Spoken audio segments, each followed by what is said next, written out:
Hi friends, कैसे हैं आप। चलिए बात करते हैं हमें अपने बच्चों को समय की वैल्यू करानी कैसे सिखाएं। कैसे हमारे बच्चे समय की कदर करें, क्योंकि आज के समय में इतना व्यस्त जीवन है जिसमें समय ऐसे रेत की तरह फिसल रहा है। इस समय की कदर बच्चे ही क्या, कोई भी व्यक्ति, किसी भी व्यक्ति के लिए करना इतना आसान नहीं हो रहा है।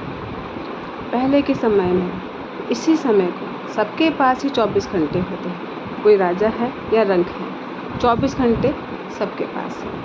अब वो घंटे उसको कैसे प्रयोग में लेके आ रहे हैं, ये हमें समझना पड़ेगा। क्यों? क्योंकि जो राजा है उसके पास भी, मैंने जैसे आपको बताया कि उतना ही समय है, और कोई रंक है जिसके पास कुछ भी नहीं है पर समय भी उसके पास उतना ही है। हमें अपने समय का प्रयोग बहुत ही ध्यानपूर्वक, और ये कहा जाए भगवान का दिया हुआ एक उपहार है, जिसमें हम कोई भी एक्टिविटी करें उसको ध्यानपूर्वक करना चाहिए। किसके लिए वो एक्टिविटी करें, उस एक्टिविटी का क्या यूज़ है, क्या प्रयोग है, क्या उद्देश्य है उसका, ये सोचते हुए हमें समय का प्रयोग करना चाहिए, ना कि दुरुपयोग। इसी उपयोग और दुरुपयोग को समझते हुए ही हम समझ पाएंगे कि समय की वैल्यू कितनी ज़्यादा है।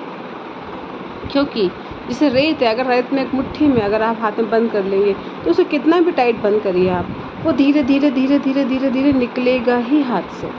ऐसा ही समय है, समय की गति भी ऐसी ही है जो धीरे धीरे निकल रही है।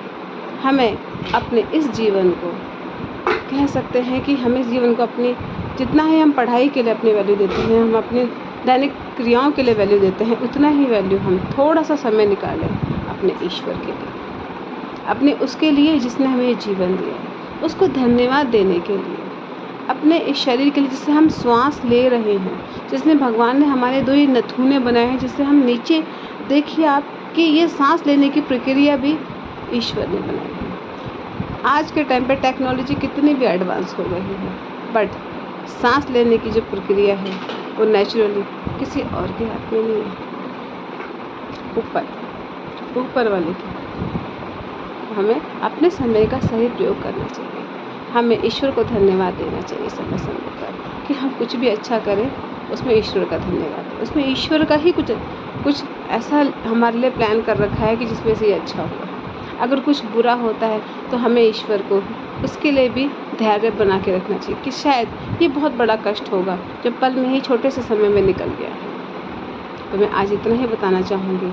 वैसे तो समय के ऊपर बहुत बड़ा है, बहुत कुछ है समझाने के लिए, बहुत कुछ है डिस्कस करने